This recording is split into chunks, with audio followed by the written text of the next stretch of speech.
ज्ञानाञ्जनशलाकया चक्षुरुन्मिलितं येन तस्मै श्रीगुरुवे नमः।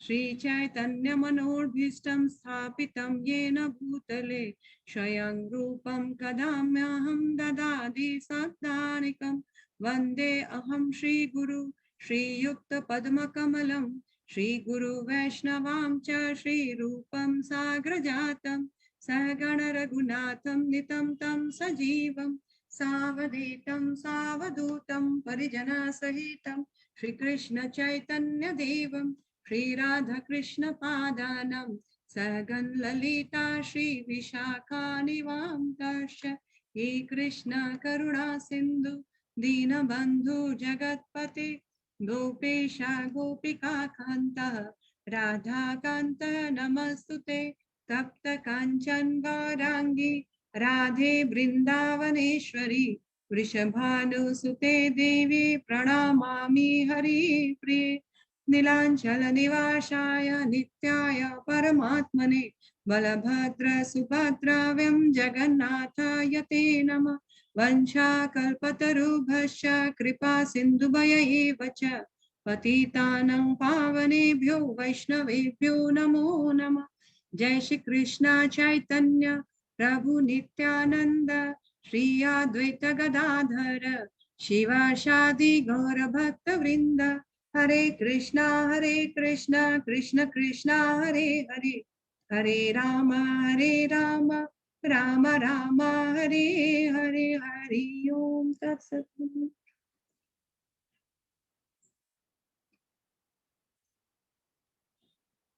श्रील प्रभुपाद की जय, गुरुदेव की जय, आप सभी भक्तों की जय। आप सबके चरणों में मेरा प्रणाम। Thank you for joining us.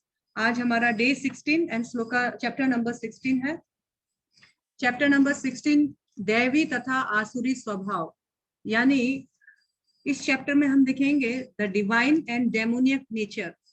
Divine मतलब दैवी, दैवी मतलब दुर्गा देवी या कोई फीमेल से संबोधित नहीं कर रहा है। यहाँ द में ऐ की मात्रा है, ए की मात्रा नहीं है, ऐ की मात्रा है, यानी ये दैवी हो गया। दैवी यानी दिव्य, डिवाइन, और आसुरी यानी डेमोनिक, मतलब जो असुर लोगों में स्वभाव होता है। तो किन स्वभावों को, कैसे लोगों के बीच में क्या स्वभाव आता है कि जिसके वजह से उनका स्वभाव दिव्य होता है या उसके स्वभाव को असुर जैसा स्वभाव कहते हैं। और भगवान बता रहे हैं कि मैं इन दोनों स्वभावों को आप समझ सको उसका ज्ञान प्रदान करता हूँ।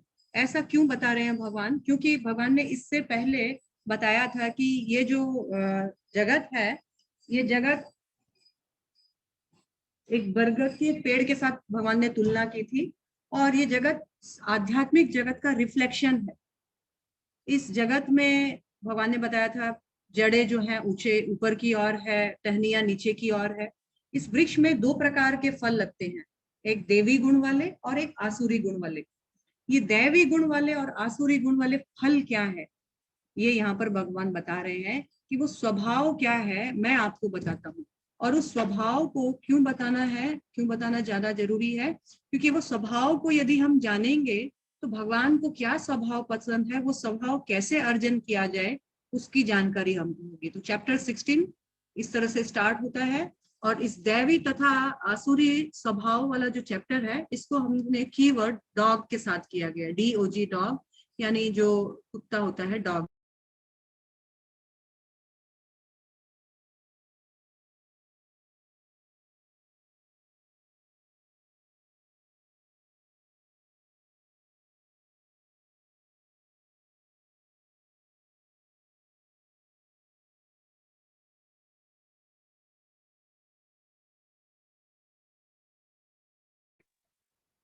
हरे कृष्णा, आवाज ठीक है अभी? हाँ अभी ठीक है माता जी, पर आप जो बोल रहे थे कुछ भी नहीं सुनाई दिया हम लोग को। हम कहाँ से आप लोग नहीं सुन पा रहे थे? वही देवी जो आप स्टार्टिंग में देवी से जो स्टार्ट कर रहे थे। देवी, देवी मतलब होता है डिवाइन, और आसुरी मतलब होता है डेमोनियक। डिवाइन मतलब दिव्य गुण और असुरी गुण। इन गुणों को क्यों बताया? क्योंकि चैप्टर नंबर 15 में भगवान ने बताया था कि ये जो संसार रूपी जो वृक्ष है, ये आध्यात्मिक जगत का एक प्रतिबिंब है, उल्टा है, और इस वृक्ष में भी फल लगते हैं। तो ये फल कैसे हैं? तो कुछ आसुरी लोगों का के रूप में आते हैं और कुछ दिव्य रूप लोगों के रूप में आते हैं। तो हम इनके स्वभावों को जानेंगे तो हमको पता चलेगा कि कौन से स्वभाव भगवान को पसंद है और किन स्वभावों से हमको बचना है या हमको करेक्ट होना है, जिससे कि हम भगवान को समझ सके या भगवान को हम प्राप्त कर सके। इस तरह भगवान ने ये जो चैप्टर है ये बताया दैवी तथा आसुरी स्वभाव, और इसका हमने कीवर्ड डाला dog, DOG dog. Screen sharing हो रहा है क्या? नहीं माता जी, नहीं ओके, मुझे हाँ वापस सेकंड टाइम वापस शेयरिंग करना पड़ेगा, 1 मिनट रुकिएगा।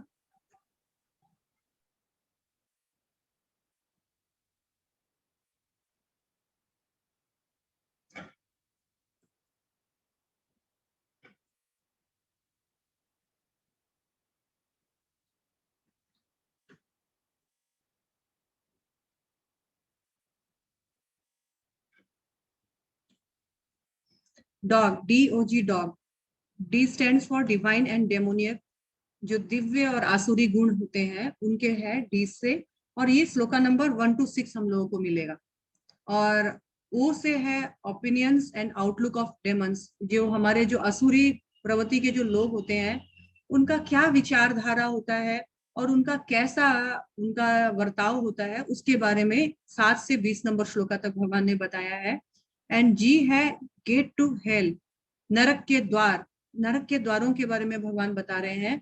नरक के द्वारों के बारे में भगवान क्यों बता रहे हैं? क्योंकि यदि आपको इन आसुरी स्वभावों से बाहर निकलना है तो आपको जो आसुरी स्वभाव किस तरफ लेकर जाता है, यानी हमको नरक की ओर लेकर जाता है। और नरक जाने के द्वार क्या है, किन गेटों से हम नरक के द्वार, नरक को प्रवेश करते हैं, वो भगवान यहाँ बताएंगे। तो कुल मिलाकर इस चैप्टर में यदि नटशेल में बोला जाए तो भगवान 2 प्रकार की क्वालिटीज बताएंगे, एक आसुरी और एक है दिव्य दैविक। तो क्यों जानना है? सबसे पहला प्रश्न है कि भगवान क्यों बता रहे हैं, मेरा क्या फायदा है? तो हमने देखा था कि प्रकृति के 3 गुण इस संसार को पोषण करते हैं। हर जीव प्रकृति के 3 गुणों के अंतर्गत अपने कार्यों को कर रहा है। तो यदि हम जान जाएंगे कि आसुरी गुण क्या है, दैवी गुण क्या है, तो हम क्या करेंगे, हम अपने इन 3 गुणों को और इन आसुरी और दिव्य गुणों को चेंज कर सकते हैं, और हम चाहे तो दैवी गुण या हम आसुरी गुण में प्रवेश कर सकते हैं, उनको बढ़ोतरी दे सकते हैं। तो प्रकृति के 3 गुणों से बाहर निकलने के लिए हमको अपने अपने जो पर्सनल जो दैवी गुण या आसुरी गुणों को या तो हमको वृद्धि करना है या उनका नाश करना है। तो भगवान बताते हैं, आचार्य बताते हैं कि जब तक आपको लगे नहीं कि आप बीमार हो तो आप डॉक्टर के पास क्यों जाओगे? अगर मान लीजिए आपको मैं डॉक्टर के पास जबरदस्ती ले जाती हूँ और डॉक्टर पूछे क्या बीमारी है, तो आप बोलोगे नहीं भाई साहब मुझे कोई बीमारी नहीं है। तो फिर डॉक्टर इलाज क्या करेगा? बोले आप तो बढ़िया हो, फिर टाइम पास करने क्यों आए हो? तो इसीलिए हमारा स्पिरिचुअल जो डोर होता है, उस स्पिरिचुअल डोर में एंट्री करने का एक बहुत बड़ा रीजन भी होना चाहिए कि हमको मालूम होना चाहिए कि मैं इस भाव सागर में, भव रोग में फंसी हूँ, और इस भाव रोग में फंसने के लिए, इस भाव रोग से निकलना क्या है, प्रॉपर डायग्नोसिस भी होना पड़ेगा। इस भाव रोग से मैं कैसे निकल पाऊंगी, ये रोग कितना मेरे अंदर कितना प्रभावशाली है, मैं कितनी ज्यादा फर्स्ट स्टेज में हूँ, सेकेंड स्टेज में हूँ, थर्ड स्टेज में हूँ, कितने इस रोग से मैं ग्रस्त हूँ। तो अपना प्रॉपर डायग्नोसिस होना बहुत जरूरी है, यानी अपना सेल्फ इंट्रोस्पेक्शन होना बहुत जरूरी है, मेरा नेचर कैसा है। और इसको जब हम लोग करते हैं तो हम लोग check to what extent do I have these tendencies. हमको खुद का सेल्फ चेकिंग करना है कि मेरे अंदर ये जो टेंडेंसीज है किस हद तक भरी पड़ी है, और उसको जानने के बाद with the help of Krishna and Krishna consciousness हमको इन सारे अवगुणों को क्या करना है, समूल उखाड़ फेंकना है, एकदम रूट जड़ सहित उखाड़ फेंकना है।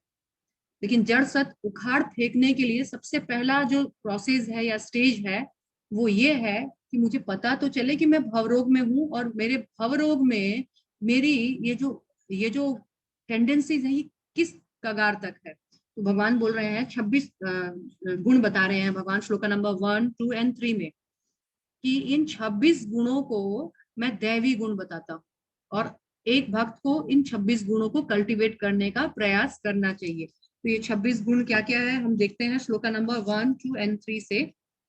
हम श्लोका नहीं पढ़ते हैं, क्योंकि हमको इसका अंदर का डीप मीनिंग बहुत ज्यादा टाइम लेगा।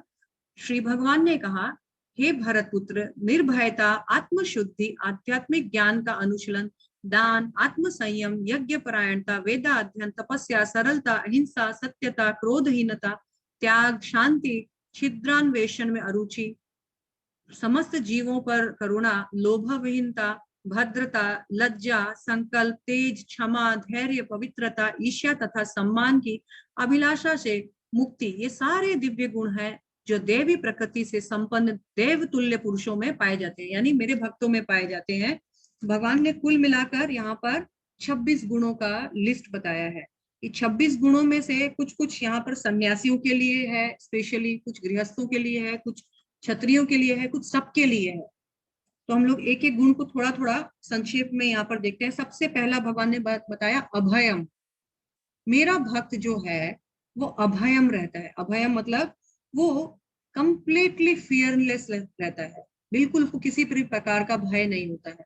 भजहु रे मन श्री नंद नंदन अभय चरणारविंद रे, जिनके चरणों में मात्र आने से सारे भय का नाश हो जाता है। मृत्यु का भय तो सताता ही नहीं है और अन्य दूसरा भय भी नहीं, क्योंकि he is totally dependent on Krishna. Krishna पर पूर्णतः निर्भर होने के कारण वो अभय है। अभय मतलब अब उसको किसी चीज का भरोसा नहीं है, उसको मालूम है कृष्ण मेरा बाप है, पूरा जगत मेरे बाप का है, तो मेरा बाप मुझे कभी भी किसी भी स्थिति में मुझे छोड़ेगा नहीं, वो जिस स्थिति में रखेगा उसकी कृपा रहेगी। इसलिए उसको कभी किसी चीज का भय नहीं रहता है, ना पास्ट, ना प्रेजेंट, ना future. Totally dependent and totally agree with the plans of Krishna, इसलिए वो अभय रहता है, डिपेंडेंट, भगवान पे डिपेंड रहने के लिए। जैसे ही हम भगवान के चरणों में जाते हैं और जैसे ही हमारा भक्ति जितना दृढ़ होता जाता है, उतना हमको संसार में किसी वस्तु से भय नहीं लगता है। वस्तु एक ही है भय लगने का, अपने गुरु और कृष्ण। वो दो जन से ही डरता है कि इनको मैं किसी भी तरह से नाराज ना करूं, बाकी संसार में किसी से भय नहीं रहता है। इसका मतलब ये नहीं कि वो सबसे नॉनसेंस करे या स्टुपिडिटी करे, इसका मतलब ये है कि उसको उसको चापलूसी करके लोगों को खुश रखने का दरकार नहीं होता है। ऑफकोर्स वो मैत्री भाव रखता है, लेकिन वो किसी के साथ इसलिए डील नहीं करता है कि ये मेरे काम आए। Totally fearlessness, dependent on Krishna. उसके बाद में सत्व समशुद्धि, यानी धीरे धीरे वो उन चीजों को एडप्ट करता है, अप्लाई करता है, जिससे उसका सत्व, कॉन्शियसनेस शुद्ध रहे और कंटामिनेट ना हो। कुछ rules and regulations, don'ts and dos का वो नियम का पालन करता है धीरे धीरे।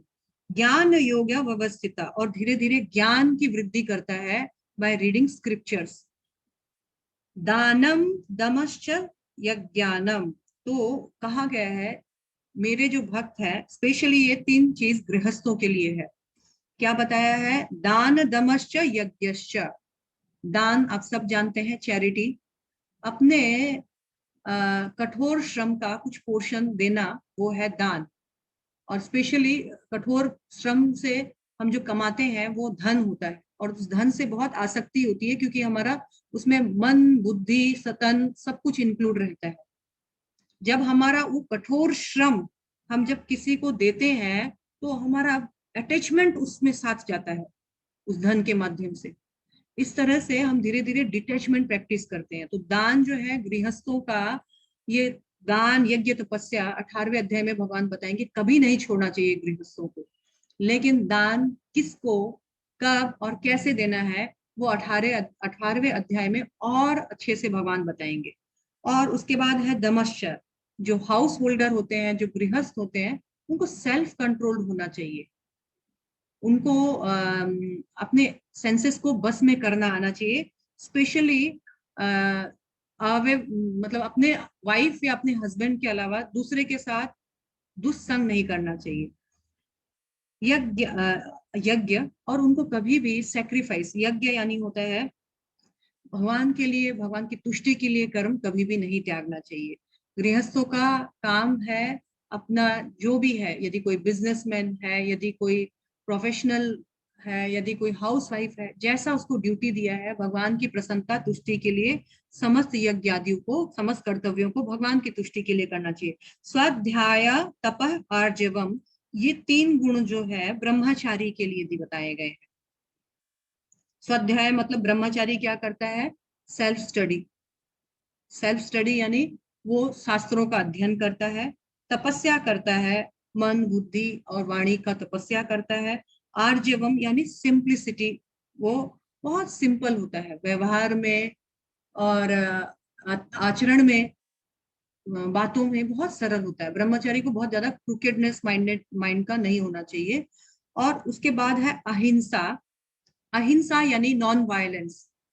आप सब जानते हैं, बहुत बहुत ही पॉपुलर वर्ड है, लेकिन अहिंसा मतलब सिर्फ ये नहीं कि हम किसी को ना मारे। अहिंसा मतलब होता है हमें दूसरे जीवों के साथ साथ अपने भी आत्मा का कल्याण करना चाहिए। अपनी आत्मा का आत्महनन कहा जाता है। आत्महनन मतलब होता है ये स्पिरिचुअल सुसाइड, यानी अपनी आत्मा का उद्धार करने का रेस्पॉन्सिबिलिटी भी मेरा है। और साथ साथ अन्य जीवों को भी बताना कि you are a soul and your main responsibility is to go back your original home. ये बहुत जरूरी है। सत्यम, जहां तक किसी की जान का खतरा ना हो, सत्य वचन बोलना चाहिए। सत्य बोलने से कभी भी नहीं घबराना चाहिए। और स्पेशली जब हम लोग स्क्रिप्चर का किसी को ज्ञान देते हैं तो बातों को तोड़ मरोड़ के अपने हिसाब से नहीं, कि उसको अच्छा नहीं लग सकता है इसलिए मैं ऐसा ना बोलूं, उसको जो अच्छा लगे तो मैं थोड़ा उसको मोड़ तोड़ के बोलूं, वो नहीं है। स्क्रिप्चर शास्त्रों को बिल्कुल सही तरीके से जैसा बताया गया है वैसे प्रेजेंट करना। उसके बाद है अक्रोधस, यानी यदि कोई मुझे प्रोवोक भी करे, यदि कोई मुझे प्रोत्साहित भी करे, तो भी मुझे अपने क्रोध को कंट्रोल रखना है। मैं आगे इस पे और भी अभी बताऊंगी क्या है। त्याग, त्याग माने भगवान के लिए हर सेवा करने के लिए तत्पर, अपने लिए अपनी सेंसेस को सेटिस्फाई करने के लिए कुछ ना करना। शांति यानी पीसफुल माइंड। अपेशुनाम, अपेशुनाम मतलब होता है अननेसेसरी लोगों में फॉल्ट फाइंडिंग नेचर नहीं होना चाहिए, अवगुण नहीं देखना चाहिए। उसमें 100 गुण है, 100 अवगुण है, हमारी नजर सिर्फ अवगुणों को ढूंढती है।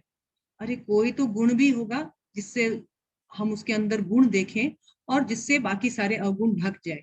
इसलिए भक्त जो है दूसरों में अवगुण नहीं देखते, खुद के अवगुण देखते हैं, खुद को करेक्ट करते हैं, दूसरों से निंदा सुनते हैं हंसते हंसते, कि ताकि मुझे पता तो चले मेरे में कमी क्या है। लेकिन दूसरों की निंदा नहीं करते हैं। हाँ, जो वेल विशर होते हैं वो बताते हैं, देखो आप में ये थोड़ा सा है, इसको थोड़ा करेक्ट करने का जरूरत है, लेकिन वो निंदा नहीं करते हैं। यानी आपकी कमी आपको बताते हैं, दूसरे को नहीं गाते। दूसरी बात है दया भूतेश्वर, सभी जीवों के प्रति वो कंपैशनेट रहते हैं, दयालु, दया भाव में रहते हैं। और अलुप्तम यानी वो हमेशा कंट्रोवर्सी से बचते हैं, वो हमेशा विवादों से बचते हैं।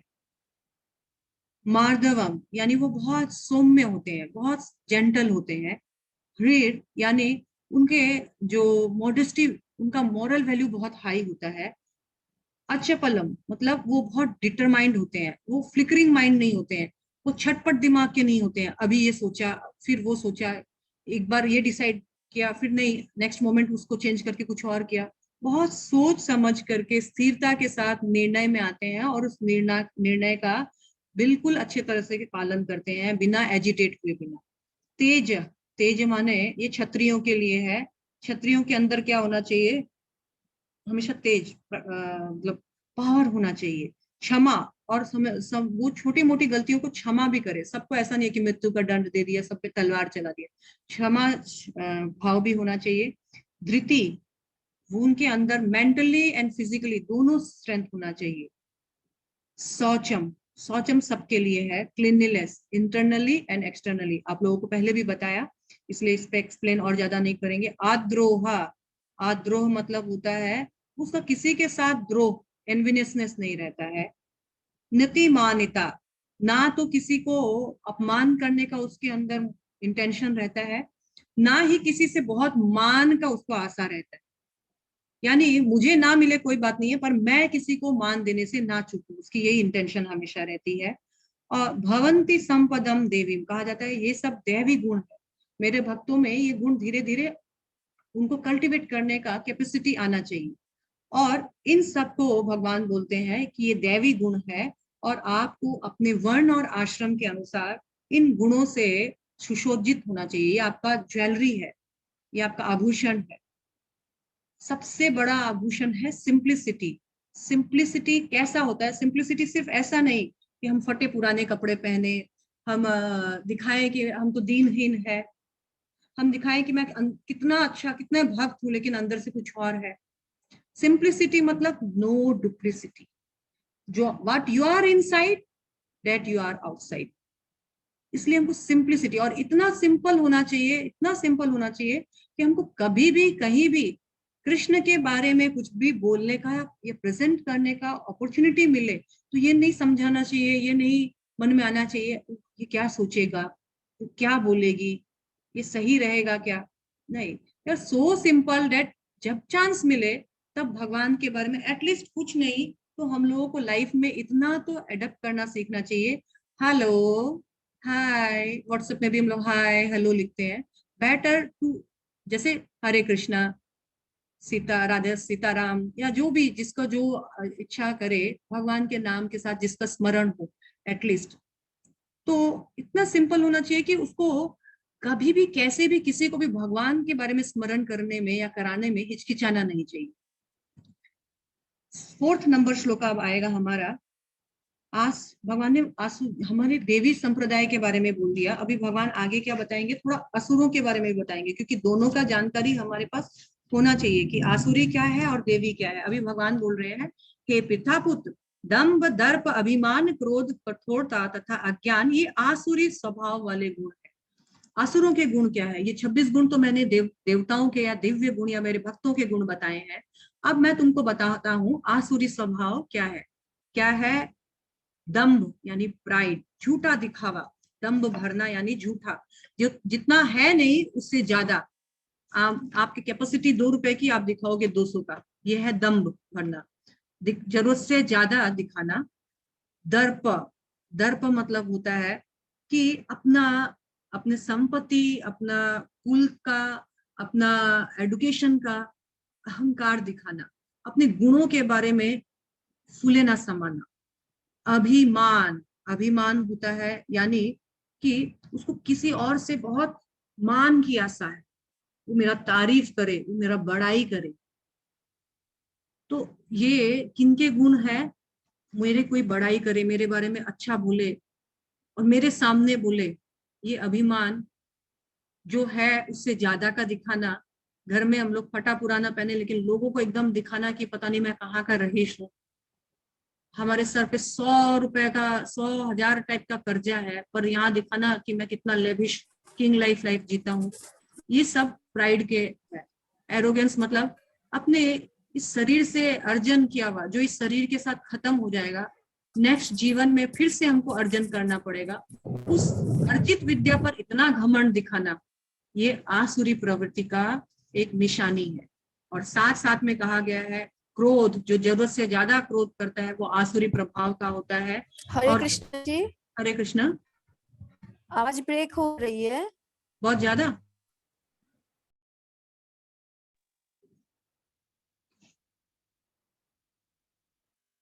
Hare Krishna, is it okay now? हाँ अभी ठीक है माता जी। हाँ, आज कुछ सुना, प्रॉब्लम शायद नेट में मेरे इशू चल रहा है, क्योंकि 2 बार डिस्कनेक्ट हो गया। हाँ वो सुनाई नहीं दिया हम लोग को, आप प्राइड से कुछ बोल रहे थे और प्राइड से अपने सुना नहीं अपने क्या? बारे। हाँ हाँ प्राइड से। नेट एक बार, हेलो हेलो, हाँ एक बार नेट चेक करो तो, बार बार बहुत प्रॉब्लम हो रहा है, ऊपर का सब कुछ बंद कर दो। अपनी बड़ाई के बारे में जो आप बोल रहे थे ना, बात वहीं से कट हो प्राइड गया। से, प्राइड से या कहाँ से? दम्भ दर्प ये सब? अपने अपने बड़ाई के बारे में आप बोल रहे थे ना, वहां हाँ, से हम कट हो गया। अपनी बड़ाई मतलब होता है अभिमान, यानी दूसरों से अपने मुंह, अपना अभिमान, अपना तारीफ सुनने का जिसको लालसा रहता है, ये अगर प्रवृत्ति है तो ये आसुरी प्रवृत्ति है। इसको आप लोग चेक कीजिए, इसको करेक्ट करने का कोशिश कीजिए। अपना बड़ाई सुनना ये अगर हमारे अभिलाषा है तो इट्स नॉट गुड। ये असुर चाहते हैं अपने बड़ाई, यानी आप अपने आप को बहुत कुछ ऊंचा आंकना चाहते हैं। एंड फिर क्रोध, और उसके बाद हार्शनेस, बोली में, आपके शरीर बॉडी लैंग्वेज में जो कठोरता आप व्यक्त करते हो।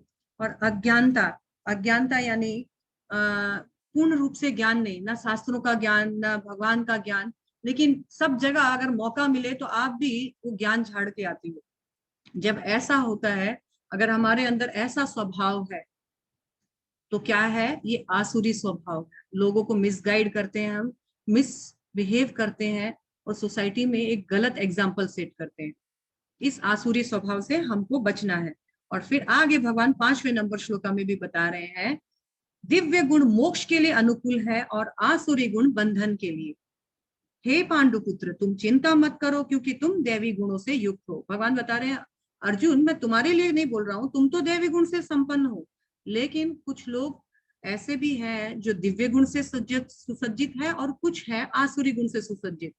तो जो दिव्य गुण से सुसज्जित है उनके लिए मोक्ष प्राप्ति बहुत सरल हो जाती है, अनुकूल होती है। लेकिन जिनमें ये आसुरी गुण है, और भी आसुरी गुण के बारे में भगवान बताएंगे, जिनमें आसुरी गुण है वो क्या करेंगे, ये बार बार जन्म मृत्यु के चक्र में आते जाएंगे। यानी यदि तुम भगवान की प्राप्ति करना चाहते हो तो तुमको दैवी गुण कल्टीवेट करना पड़ेगा, जो 26 गुण भगवान ने बताए। और उन गुणों से बचना चाहिए जो आसुरी गुण भगवान बता रहे हैं। स्पेशली भगवान को अभिमान बहुत खटकता है, भगवान अभिमान कभी बर्दाश्त नहीं करते हैं। आपने ज्वलंत एग्जाम्पल देखा था, किस तरह भगवान ने दुर्योधन का 56 भोग को भगवान ने टाल दिया, बना बनाया छोड़ दिया, और 56 भोग की जगह भगवान केले के छिलके खाए, मुस्कुराते मुस्कुराते खाए। किसके? विदुरानी के हाथ से। विदुरानी में अहंकार नहीं था, विदुरानी में भक्ति भाव था, लेकिन दुर्योधन में भक्ति भाव बिल्कुल नहीं था, अहंकार था। और भगवान अहंकार को चुकना चूर कर देते हैं। शिशुपाल के अहंकार को चुकना चूर किया भगवान ने, आपने देखा। इसीलिए अहंकार तो रावण का भी नहीं चला, इतने इतने गुण थे। अहंकार हिरण्यकशिपु का भी नहीं चला, जो प्राय अमरता के वरदान के साथ सुसज्जित था। इसीलिए हमारे अहंकार का कोई भी अस्तित्व नहीं है। अहंकार भगवान दमन करने आते हैं स्वयं।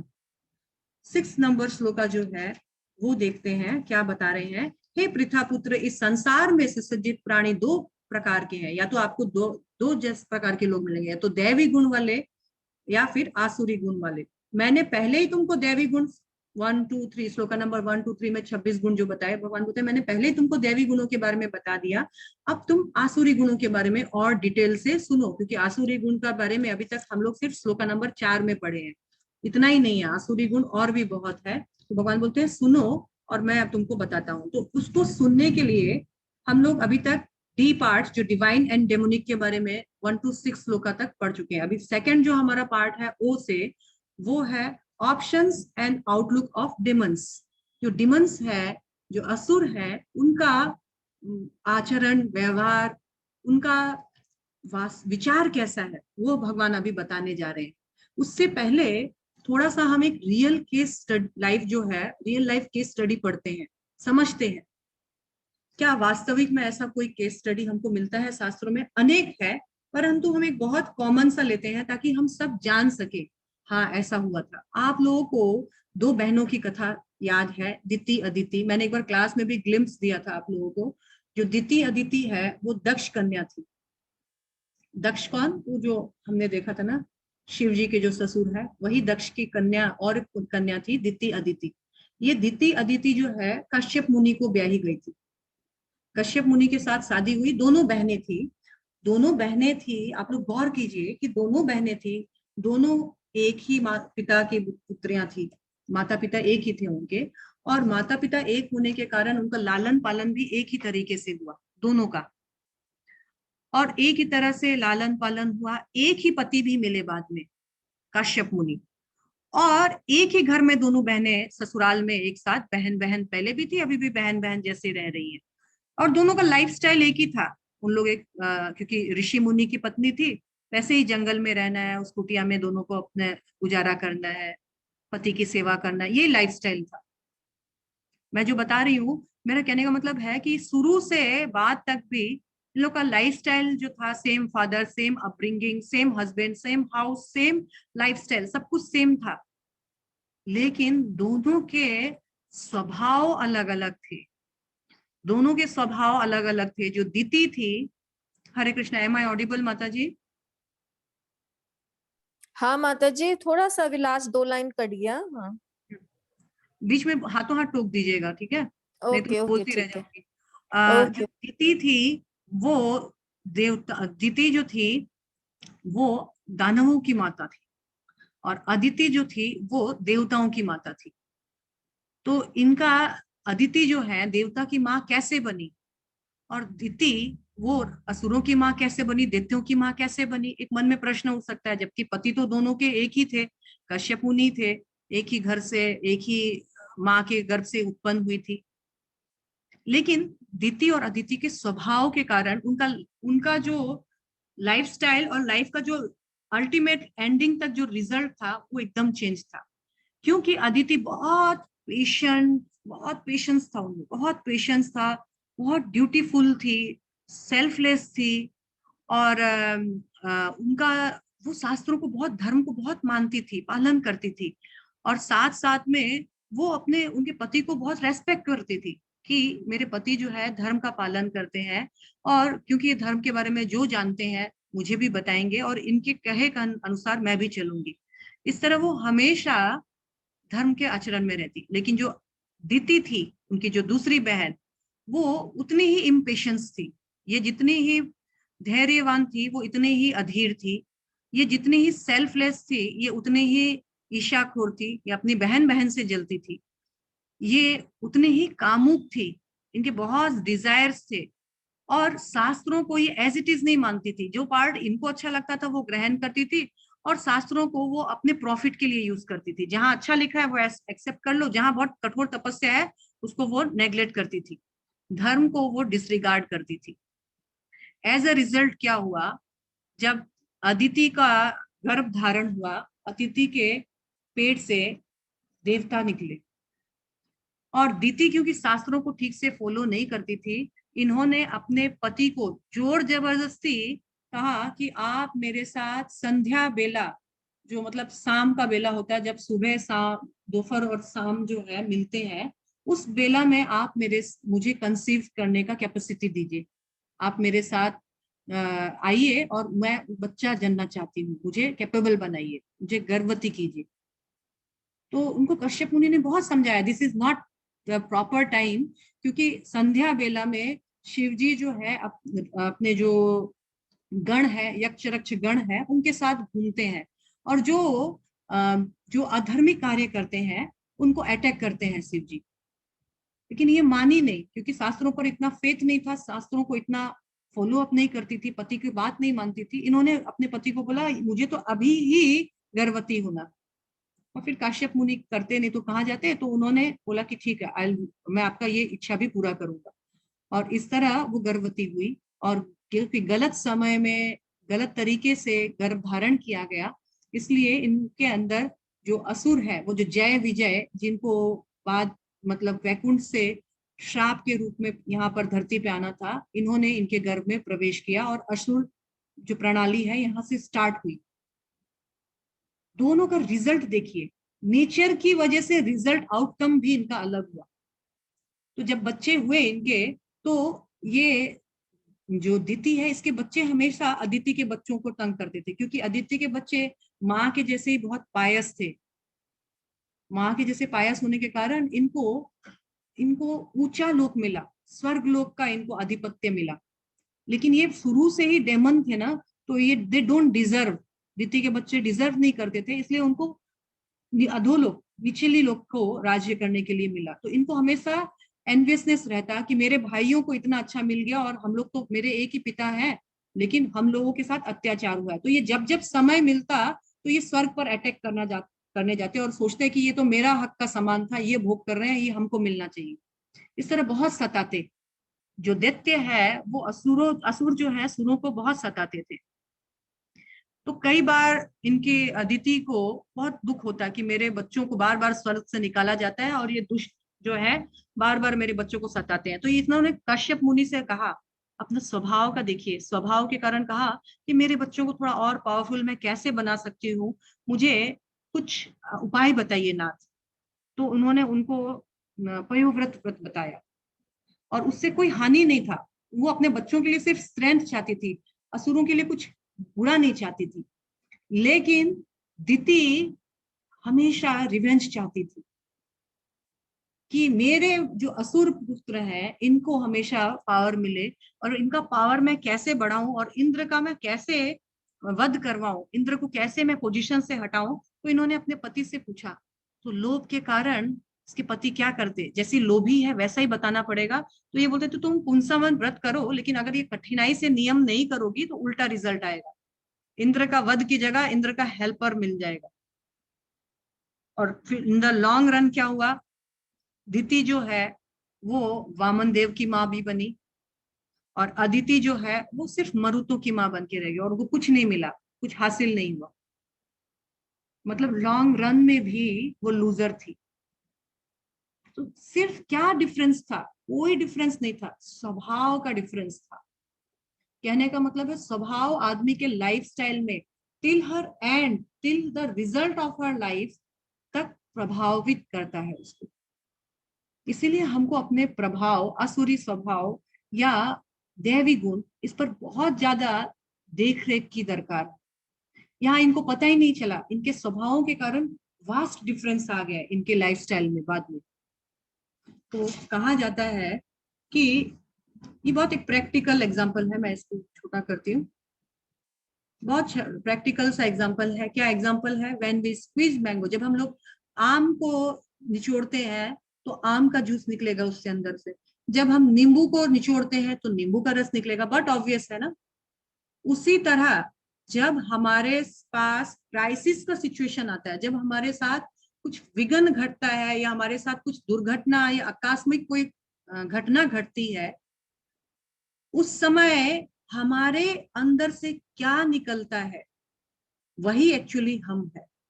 क्योंकि अगर आम को निचोड़ने से आम का रस निकलता है, नींबू को निचोड़ने से नींबू का रस निकलता है, तो जब आपको निचोड़ा जाता है या जब आपको प्रोवोक किया जाता है या आपको सताया या आपको कुछ किसी कारण से कुछ अपशब्द कहा जाता है, उस वक्त आपका रिएक्शन क्या होता है, what comes inside from you is actually what you are. इसीलिए बहुत अच्छा, किसी को जानना है तो उसको जस्ट प्रोवोक करके जानो कि वो कैसा है, उसको उत्सुका दो और तब उसको अपना असली रूप में आ जाएगा, चेहरे में आ जाएगा। तो हमको हमारा असली रूप क्या है वो अगर जानना है और उसमें भी अगर स्टेबल रहना है तो दैवी गुणों को पालना बहुत जरूरी है। तो one's greatness has to be estimated to one's ability to tolerate provoking situations। हम यदि हमें कोई उत्सुकाए उसके बाद भी हम उत्सुक नहीं होते हैं, कोई हमको हमारे सतोगुण से रजोगुण या तमोगुण में लाकर गिराना चाहता है, फिर भी हम उससे अफेक्टेड नहीं होते हैं, हम उसको इग्नोर करके आगे बढ़ सकते हैं, वो महानता है। उसके बराबर लड़ना महानता नहीं है। कहा जाता है जब हम लोग सड़क में जब हाथी जाता है तो कुत्ते उस हाथी को देखकर बहुत भौंकते हैं, अरे इतना बड़ा कुत्ता कहाँ से आ गया, अरे ये तो हमारा बॉस लग रहा है। तो बहुत भाव भाव भाव भाव सब कुत्ते मिलके उस हाथी को प्रोवोक करते हैं। लेकिन हाथी इतना मतवाला होता है कि वो इधर उधर कहीं नहीं, राइट लेफ्ट कुछ नहीं, हाथी अपने चाल पर एकदम बिना प्रोवोक हुए, बिना आराम से सिचुएशन को टॉलरेट करके आगे बढ़ता है और कुत्ते भाव भाव भाव करके थक जाते हैं, फिर चुप हो जाते हैं। तो ये हमको एक लेसन लेना है कि हम, हमारी महानता जब हमारे पास कोई कोई हम पे क्रोध करता है, कोई हमको बातें सुनाता है, कोई हमारे आपको प्रोवोक करता है, उस वक्त हमारा वास्तविक ज्ञान जो है वो काम आना चाहिए, हम प्रोवोक नहीं होने चाहिए। तो 7वें नंबर, इस तरह हमने लाइव एग्जांपल देखा। एक और हम लाइव एग्जांपल देख सकते हैं रावण का भी। रावण इतना बुद्धिमान था, पर ठीक है, रावण का हम लस्ट के समय यूज कर सकते हैं। अभी हम 7वें श्लोका में जाते हैं। 7वां श्लोका हमारा सेकंड जो सेक्शन है, opinions and outlook of demons. इनका ओपिनियन क्या होता है 7वें नंबर श्लोका में देखते हैं। जो आसुरी है वे ये नहीं जानते कि क्या करना चाहिए क्या नहीं करना चाहिए। उनमें ना तो पवित्रता होती है, ना उचित आचरण होता है और न ही सत्य पाया जाता है। वो हमेशा भ्रमित रहते हैं। They don't know what is exactly right, what is exactly wrong, क्या करें क्या नहीं करें, हमेशा भ्रम में और हमेशा मिसगाइडेड रहते हैं। और उनमें क्या होता है, उनका आउटलुक क्या होता है, वे कहते हैं कि यह जगत जो है ये मिथ्या है। एक्चुअली ये जगत मिथ्या नहीं है, ये जगत टेम्पररी है लेकिन फॉल्स नहीं है। लेकिन ये क्या बोलते हैं, अरे ये जगत तो फॉल्स है, इसका कोई आधार नहीं है और इस मतलब इसमें कोई अनरियलिस्टिक है, कोई आधार भी नहीं है। यहाँ पर जो वर्ड यूज किया गया है, उन्होंने कहा ये जगत क्या है, तो ये जगत 8 नंबर श्लोका में देखिएगा, ये जगत जो है वो है असत्यम यानी झूठा, लेकिन झूठा नहीं है, टेम्पररी है। उसके बाद कहा गया है अप्रतिष्ठा, मतलब इसका कोई फाउंडेशन कोई आधार नहीं। अरे इसको तो भगवान ने स्थित किया है, भगवान इसको देख रेख पालन पोषण करते हैं, ये आधार रहित कैसे हो सकता है। With no god in control यानी अनिश्वरम श्लोका में दिया। अरे इसका कोई ईश्वर ईश्वर कुछ नहीं होता है, ये तो अचानक से आकस्मिक घट गया था। अर्थ तो आकस्मिक अपने आप से कैसे हुआ, तो मेल और फीमेल के इंटरेक्शन से ये जो संसार में है इसमें वृद्धि आती गई। बस ऐसे जो असुरी प्रभाव के लोग हैं वो ये बोलते हैं अपरस्पम संभूतम, मतलब ये तो आकस्मिक घट गया और कुछ नहीं है। और काम हेतुकम, बस इस जगत में हम क्यों आए हैं, अपनी इच्छाओं कामनाओं को, सेक्स डिजायर को पूरा करने के लिए आए। ये आसुरी प्रभाव के लोग उनका स्लोगन है। और 9 नंबर श्लोका में बताया गया है ऐसे आसुरी प्रभाव वाले लोग क्या करते हैं, ऐसे निष्कर्षों का अनुमान करते हुए आसुरी लोग जिन्होंने आत्मज्ञान खो दिया है, सेल्फ रियलाइजेशन में तो ये जीरो होते हैं। सेल्फ रियलाइजेशन के बारे में, भगवान के बारे में बोलो तो इनको नींद आती है या ये भाग जाएंगे और अपना भाषण सुनाएंगे।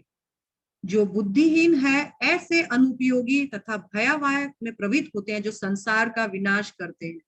देखिए संसार का विनाश, आज भी हम लोग जो इस कोरोना वायरस से जो लड़ रहे हैं, ये भी वो संसारी विनाश का ही एक नतीजा है।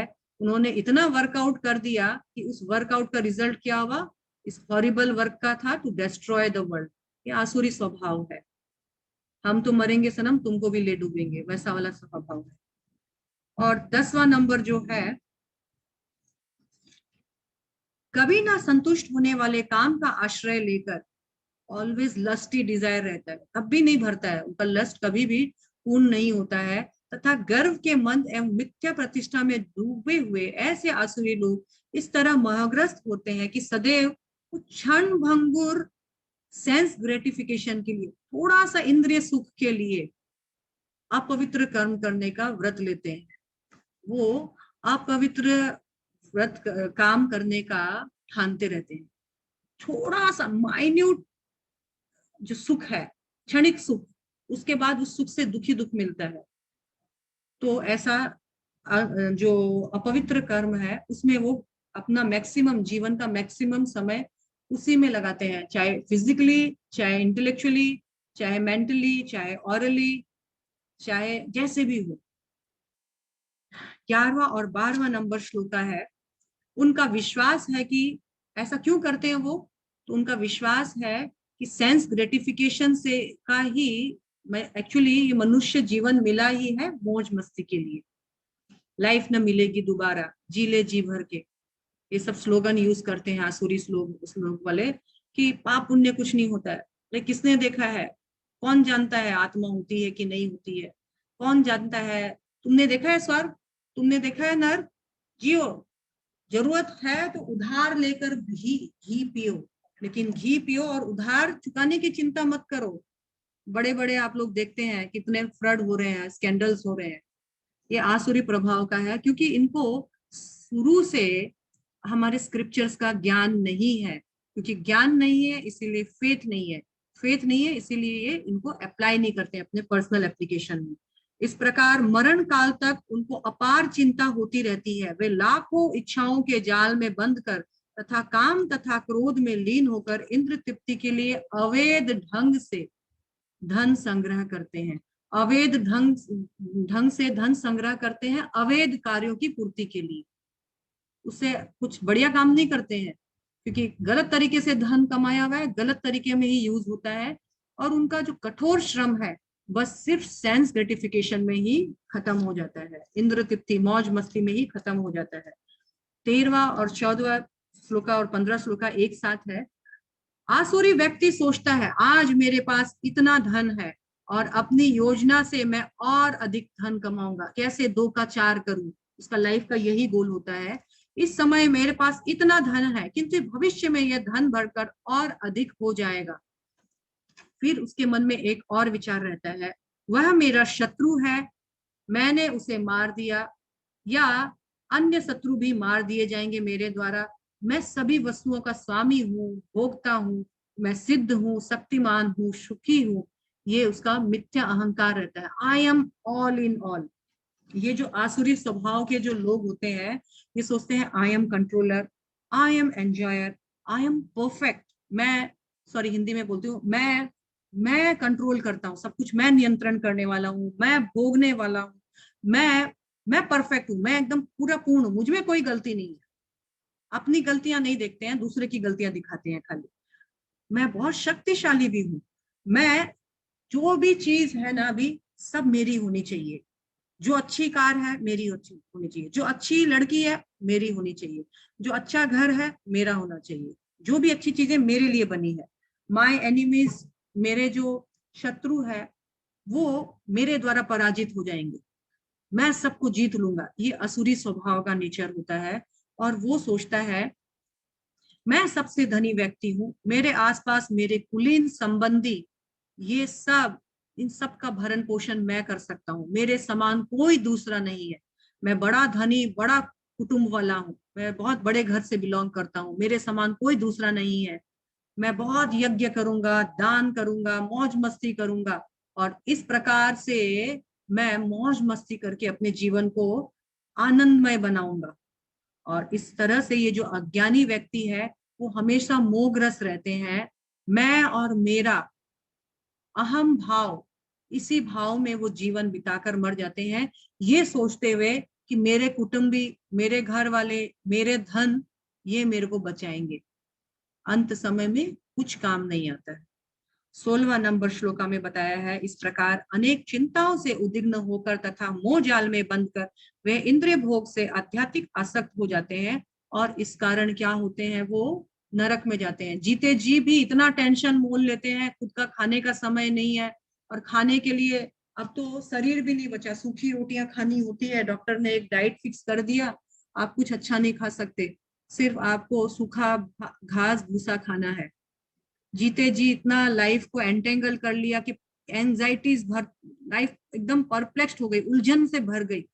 मकड़े का जाल जैसा होता है वैसा हमने बुन लिया है, और उस जाल में मैं खुद ही फंसे जा रहा हूँ, फंसे जा रहा हूँ, फंसे जा रहा हूँ, निकलना चाह रहा हूँ फिर भी मैं निकल नहीं पा रहा हूँ।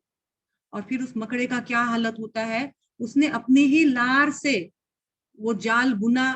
वो जब जाल बुन रहा था बड़ा आनंद आया, बुनते बुनते फिर उसको पता चला कि अरे मैं तो उलझ गया, मैं निकलूं कहां से। निकलने का रास्ता जब ढूंढता है तो उसी जाल में फंस करके मर जाता है, और अपने लिए क्या है, अपने लिए वो नरक का रास्ता बनता है, वो नीचे पतन हो जाता है उसका। हमारी हालत भी उसी के जैसे, अपने को श्रेष्ठ मानता है वो, आई एम द किंग, अरे मुझसे बढ़िया कोई नहीं है, मुझसे अच्छा कोई नहीं है, सदैव घमंड में रहता है। अपनी संपत्ति मिथ्या प्रतिष्ठा का उसको हमेशा मद रहता है, और इस तरह मोहग्रस्त होकर वो किसी भी शास्त्र का विधि विधान का पालन नहीं करता, ना ही तो वो भगवान को मानता है। लेकिन कभी कभी वो झूठा दिखावा के लिए वो बड़ा बड़ा कोई यज्ञ अनुष्ठान पूजा पाठ यज्ञ करवाता है, ताकि मेरा नाम, भगवान का नाम हो या भगवान के बारे में प्रचार हो, वो उसकी नहीं होती है। मैं इतना रुपया खर्च किया, इतने लोग आए, इतने लोगों को खिलाया, किंग लाइक नेम फेम के लिए करता है वो। ये आसुरी स्वभाव होता है। मिथ्या अहंकार, बल, दर्प, काम तथा क्रोध से मोहग्रस्त होकर आसुरी व्यक्ति अपने शरीर में तथा अन्यों के शरीर में भगवान यानी परमात्मा का दर्शन तो करता नहीं है, ना ही वो धर्म का मानता है, ना ही धर्म को सपोर्ट करता है, बल्कि वो धर्म की निंदा करता है। और इस तरह भगवान से इनडायरेक्टली वो क्या करता है, तो भगवान से इनडायरेक्टली वो द्वेष मोल ले लेता है। जैसे असुरों का काम ही है भगवान के साथ द्वेष, दुश्मनी मोल लेना। 19वें नंबर श्लोका में फिर बताया गया है, जो लोग ईशालु तथा क्रूर है और नराधम है। नराधम मतलब नरों में एकदम अधम। नर तो हो गए, मनुष्य तो हो गए, लेकिन मनुष्य का जीवन का लक्ष्य नहीं समझ पाए, इनको नराधम कहा जाता है। वे निरंतर विभिन्न आसुरी योनियों में आते जाते रहते हैं और इस तरह से भगवान के द्वारा भव सागर में पटके जाते हैं, बार बार असुरों के घर में आते हैं, क्योंकि इनकी इच्छा है ना भगवान से भागना, तो भगवान उनको मदद करते हैं। तुम कितना भाग सकते हो, ऐसे ऐसे आसुरी घर में प्रवेश करवाएंगे कि भगवान का नाम निशान सुनने को नहीं मिलेगा। तो भगवान हमारी हर इच्छा पूरी करते हैं। परमेश्वर परमात्मा के रूप में हमारे हृदय में बैठे रहते हैं। तो वो ये जानते हैं, अच्छा ये भागना चाहता है, मेरे से भागना चाहता है ना, ठीक है, आई विल सपोर्ट यू। मैं तुमको इतना भगाऊंगा, इतना दूर भगाऊंगा कि दूर दूर तक तुम मेरे पास नहीं पहुंच पाओगे। लेकिन जब वो भगवान उस जीव में सद इच्छा देखते हैं, अच्छा तुम मेरे पास आना चाहते हो, तो एक काम करता हूँ, मैं तुमको फुल सपोर्ट करता हूँ। साधु गुरु शास्त्र के माध्यम से भगवान हमारे ज्ञान, हृदय में ज्ञान का दीपक जलाते हैं और ज्ञान के माध्यम से हम भगवान को समझ पाते हैं और उन चीजों से ओवरकम हो पाते हैं। यहाँ पर आसुरी प्रभाव वाले लोगों के लिए क्या होता है, भगवान फिर उनको बार बार आसुरी जन्म मृत्यु के चक्र में बांधते हैं, जहां उनको भगवान से दूर रहने का मौका मिलता है। और फिर 20 नंबर श्लोका में, हे कुंती पुत्र, ऐसे व्यक्ति आसुरी योनि में बार बार जन्म ग्रहण करते हुए भी मुझ तक नहीं पहुंच पाते और वे धीरे धीरे अधम और अधम गति को प्राप्त करते हैं। उनकी नैया जो है, नैया जो खवैया, ये शरीर जो एक नैया था, नौका था, जो आपको इस भव सागर से बाहर खेकर लेकर जाता, लेकिन अभी उनकी नाव जो है इस भव सागर में डूब जाएगी, क्योंकि वो भगवान से द्वेष करते हैं, भगवान उनको फुल सपोर्ट करते हैं। और 21 नंबर श्लोका में है, इस नरक के 3 द्वार है। देखो अर्जुन, नरक के 3 द्वार है। 21 से 24 में अभी हम लोग आ गए जी में, यानी गेट्स टू हेल। हरे कृष्ण माता जी। यस माता जी। उमा जी। हाँ हरे कृष्ण माता जी, नहीं सुनाई दिया। नरक के 3 द्वार से बस अभी मैंने बोला ही है, नरक हाँ। के 3 द्वार होते हैं। हमने जी जो सेक्शन है हमारा, DOG डॉग का जी सेक्शन है, नरक के 3 द्वार 21 से 24 में आएगा। 21 से 24 में क्या आएगा, भगवान बता रहे हैं कि देखो, सुनो सुनो सुनो गांव वाले सुनो, नरक के 3 द्वार, आपको नरक जाना है, मैं आपको 3 गेट की पहचान करवाता हूँ। आराम से नरक जाओ। कैसे जाओ, लस्ट, लस्ट यानी कामनाओं से, क्रोध, क्रोध से, और लोभ यानी ग्रीड से। काम, क्रोध और लोभ, ये नरक के 3 द्वार है। आपको यदि जाना है, इन द्वार में प्रवेश करने की तैयारी करो, आराम से नरक जाओगे। क्या, अनियंत्रित कामनाएं, लस्टी डिजायर्स, क्रोध और लोभ जो है उससे सेटिस्फाइड नहीं, दूसरे का घी का थाली देखकर खुश होना और अपने आप का थाली से नाखुश होकर जो है वो भी नहीं खाया। और एंगर, क्रोध जो है, जितना था उसको भी आपने भक्षण कर लिया, खत्म कर दिया।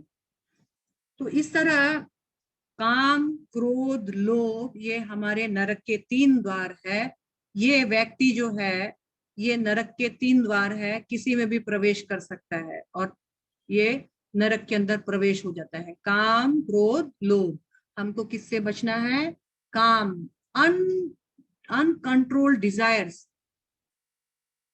क्रोध, क्रोध की भी एक सीमा होती है, 1st degree, 2nd degree, 3rd degree. 3rd degree तक आते आते हमारा क्रोध जो है वो हमारा सब कुछ हरण कर लेता है। एंड लोभ, लोभ का तो सीमा ही नहीं है, संग्रह भाव जो है, और चाहिए और चाहिए और चाहिए, फिर मर जाओ, इकट्ठे करते करते मर जाओ।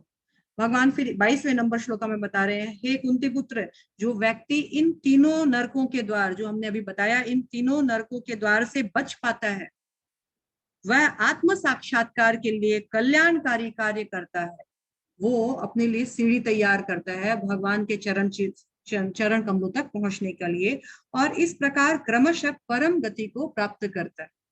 उसका परम गति वैल्यूएशन होते रहता है। अगर वो काम क्रोध लोभ इन तीनों गेट से अगर बचकर निकल पाया, तो इनमें प्रवेश नहीं किया, तो वो भगवान के श्री चरणों में पहुंचने का तैयारी कर सकता है आराम से, आसानी से। 23वें नंबर श्लोका में फिर बताया गया है, जो शास्त्रों के आदेश की अवहेलना करता है और मनमाने ढंग से कार्य करता है, उसे न तो सिद्धि, न सुख, न परम गति की प्राप्ति हो पाती है। यहाँ पर फिर भगवान बता रहे हैं कि देखो अर्जुन, जो शास्त्रों की अवहेलना करता है ना, शास्त्रों का अवहेलना हमने बताया था, धर्म के 4 खूंटे होते हैं। ये 4 खूंटे हैं, 4 नियमों का पालन, no illicit relation, no gambling, no meat eating, no intoxication.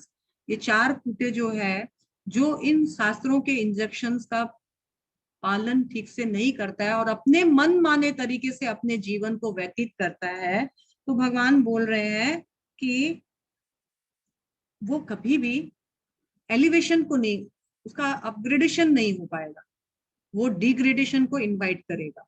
और 24 नंबर श्लोका में फिर भगवान कंक्लूडिंग श्लोका में बता रहे हैं, अतएव मनुष्य को यह जानना चाहिए कि शास्त्रों के विधि का अनुसार क्या कर्तव्य है, क्या अकर्तव्य है, क्या करना चाहिए, क्या नहीं करना चाहिए। हमको कौन सही तरीके से बताएगा?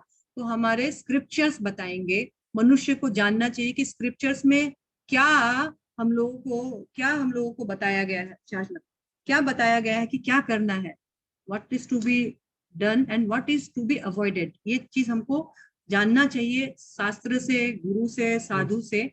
और इसके बाद उसे ऐसे विधि विधानों को जानकर कर्म भी करना चाहिए।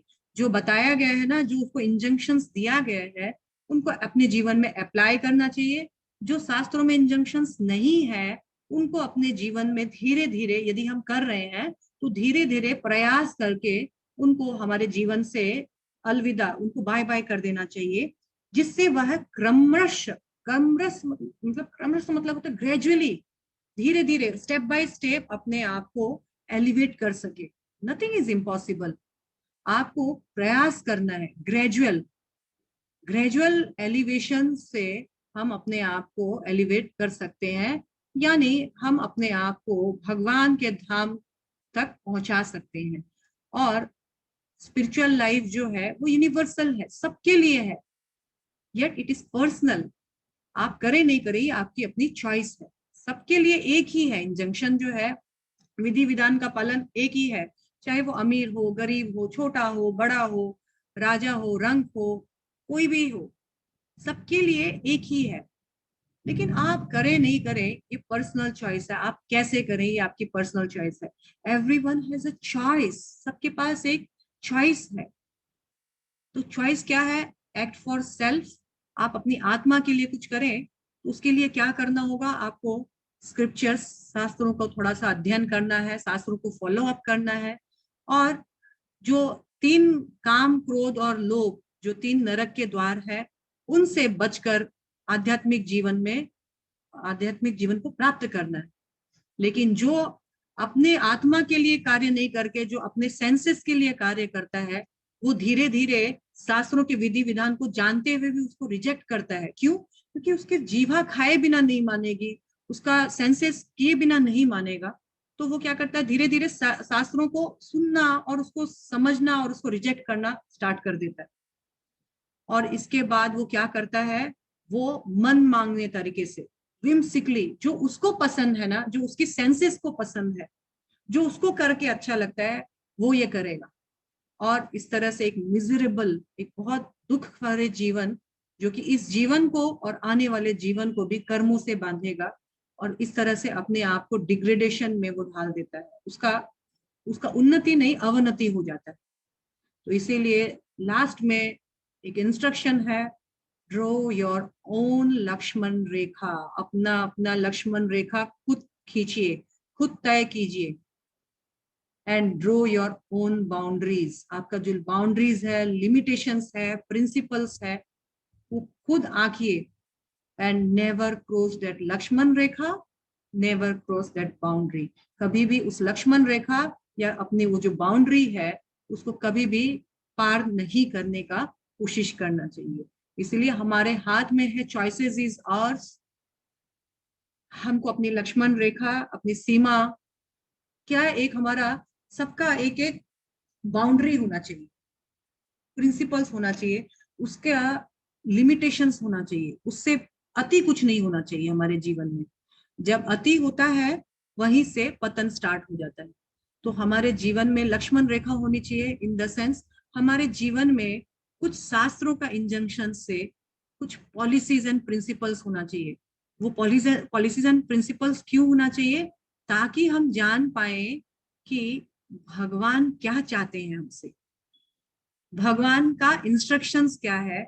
मैं फॉलो अप क्यों नहीं कर पा रही हूँ? मेरे पास दो चॉइसेस था, act for self, act for sense. मैं एक्ट फॉर सेंस के लिए क्यों इतनी पागल हूँ?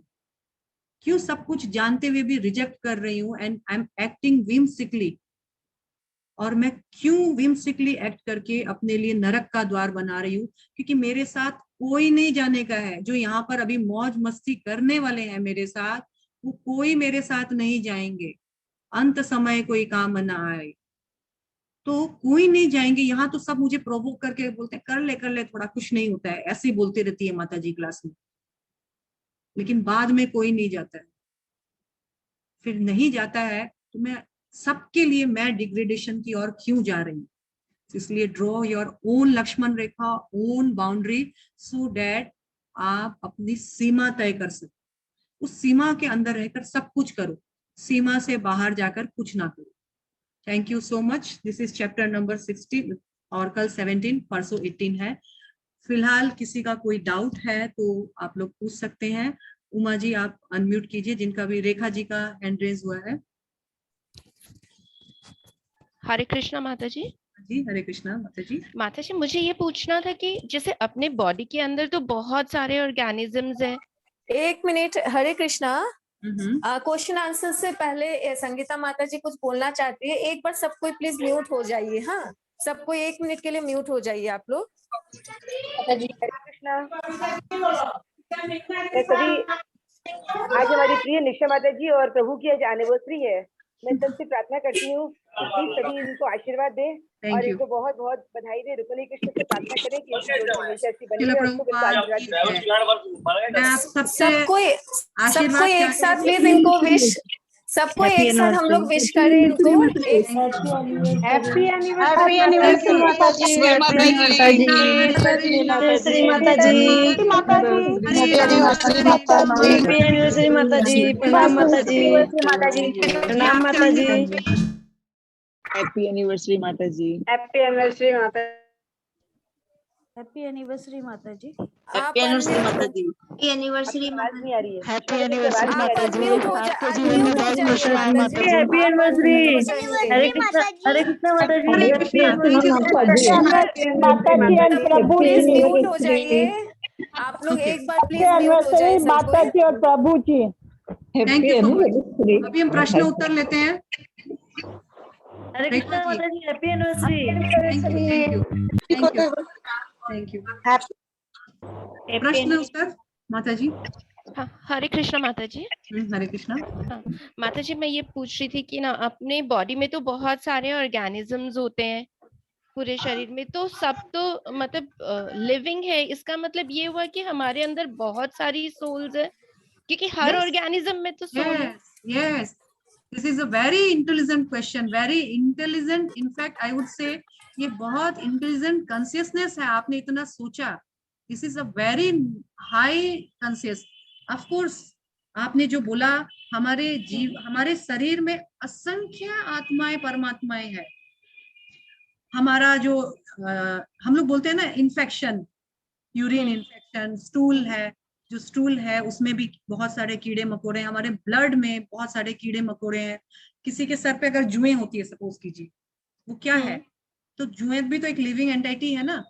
और उसमें भी आत्मा और परमात्मा है। हमारे पूरे बॉडी में असंख्य आत्मा परमात्मा है, परंतु हमारा मूल एक आत्मा परमात्मा है। बाकी आत्मा परमात्मा आते रहते हैं, जाते रहते हैं, ठीक है, आप समझ रहे हैं ना। बाकी जब हमारे जीवन में, हमारी बॉडी में कम बेसी होते रहते हैं, लेकिन जो हमारा मूल आत्मा परमात्मा है वो मेरे बॉडी के साथ कनेक्टेड है। बाकी अन्य आत्मा परमात्मा उन बॉडी के साथ कनेक्टेड है जिससे वो कंसर्न है।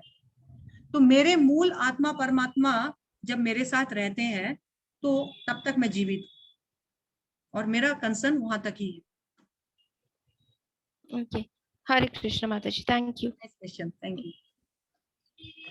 Any more questions? मैं सबकी बहुत आभारी हूँ। हरे कृष्ण माता जी। मेरा विशेष जो है, thank you so much. Please pray for me and Hare my Krishna माता जी। डैड। यस माता जी, यस माता जी, प्लीज। आप म्यूट हो शायद, अनम्यूट कीजिए अपने आप को। आपने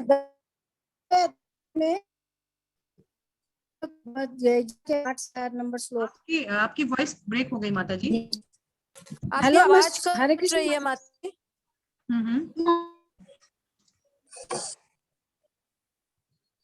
हरे कृष्ण माता जी। हाँ जी, बोलिए माता जी। आपने 10वें अध्याय में, आपने 10वें अध्याय में चतुश्लोक की भागवत बताई थी, 8 से 11 नंबर श्लोक तक जी। उसके जी। बाद अभी एक प्रश्न है, तो उसमें लिखा ज्ञान की त्रिश्लोकीय गीता 15वें अध्याय में, कौन सा है वो माता जी? ये कल हमने पढ़ा था। है क्या? हाँ हाँ, त्रिश्लोकीय है, पर वो जो हमने पढ़ा था चतुश्लोकी, वो ब्रह्मा जी को दिया था। ये जो है, ये त्रिश्लोकीय जो है, ये आई थिंक 21 से है। मैं एक बार देखकर बताती हूँ आपको। ये भागवत, मैं खोलती हूँ भागवत गीता। माता जी 16 to 18 है, 16 से 18 तक, 16, 17, 18।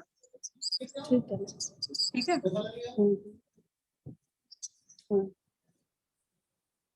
और भी? हरे कृष्णा। और भी बताइए, किसी का प्रश्न है तो।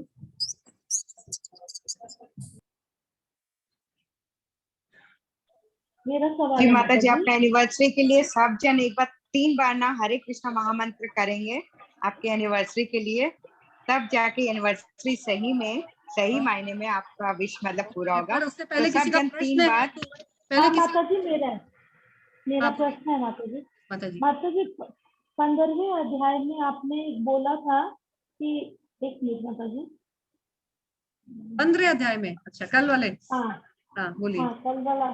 मैं 2 प्रकार से आता हूँ जो बोले ना, द्वैत और अच्युत और अच्युत बोले थे ना आपने। 2 प्रकार के जीव। हाँ, 2 प्रकार के। आज का अध्याय में भी 2 प्रकार के जीव, देवी और वो आसुरी वाला है ना। नेचर, आज नेचर है। हर जीव में 2 प्रकार के नेचर पाए जाते हैं, एक आसुरी और एक दैवी गुण। ये नेचर है, स्वभाव। अच्छा ठीक है माता जी। और भी? हरे कृष्ण माता जी। हाँ जी।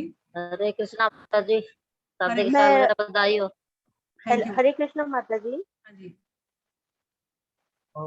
हरे कृष्ण माता जी। हरे कृष्णा माता जी, बोलिए। हाँ, मैं अंजना, मैं कुछ दिनों के लिए बाहर थी माता जी, तो मैं आपका क्लास थोड़ा बहुत मिस हो गया। सिर्फ एक चीज पूछना है, जैसे सतोगुण, तमोगुण और रजोगुण आप बताए थे, तो उसमें सबसे उत्तम तो सतोगुण है, और तमोगुण और रजोगुण में कौन सा मतलब वो था? रजोगुण। तमोगुण एकदम थर्ड क्लास होता है। रजोगुण फिर उससे ऊपर सतोगुण होता है। ठीक है, ठीक है। हरे कृष्ण माता जी। ठीक है, अब हम वाइंड अप करते हैं। कल 7। अच्छा, एक इम्पोर्टेंट इंफॉर्मेशन है आप लोगों के लिए। हरे कृष्णा महामंत्र। एक मिनट में, इंफॉर्मेशन ये है कि आज हम लोग क्विज जो है 8 बजे भेजेंगे आपको, क्योंकि हमारे क्वेश्चन जो है पूरा आज बहुत सारे सरप्राइजेस कुछ माता जी लेकर आ गई, तो मेरे पास थोड़ा समय का अभाव हुआ, तो हम लोग क्विज 8 बजे करेंगे। 8 बजे आपके पास आपका क्विज जो है व्हाट्सएप ग्रुप में आएगा, तो काइंडली आप लोग 8 बजे थोड़ा ध्यान देकर उसको पार्टिसिपेट। वॉइस कट हो गई माता जी। ओह सॉरी, आज क्विज जो है 8 बजे करेंगे क्योंकि मुझे समय नहीं मिला क्विज देखने का, प्रश्न देखने का। तो 8 बजे आपके पास आएगा, अभी तुरंत क्विज नहीं आएगा। Is it okay? Audible? Okay okay माता जी, हाँ ऑडिबल है, इट्स ओके। ठीक है। हरे कृष्णा हरे कृष्णा हरे कृष्णा हरे कृष्णा कृष्णा हरे हरे हरे हरे राम हरे राम हरे हरे कृष्णा हरे कृष्णा हरे हरे हरे राम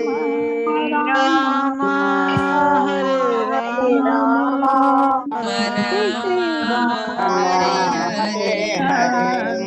कृष्ण हरे हरे